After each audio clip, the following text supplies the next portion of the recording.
Бывает при натяжке оттягивает профиль. Это либо плохая стена, либо дюбель не держит. Я обычно добавляю саморезы таким образом, чтобы шляпка прижимала нижнюю губу. Тем самым у нас ничего не будет оттаскивать. Сымитировали мы плохую стену.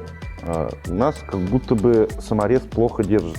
Сейчас мы ее прижмем как надо. Как мы видим, шляпка самореза у нас прижала полку, и тем самым у нас ее не отгибает. Даже если плохая стена, ее не отогнет.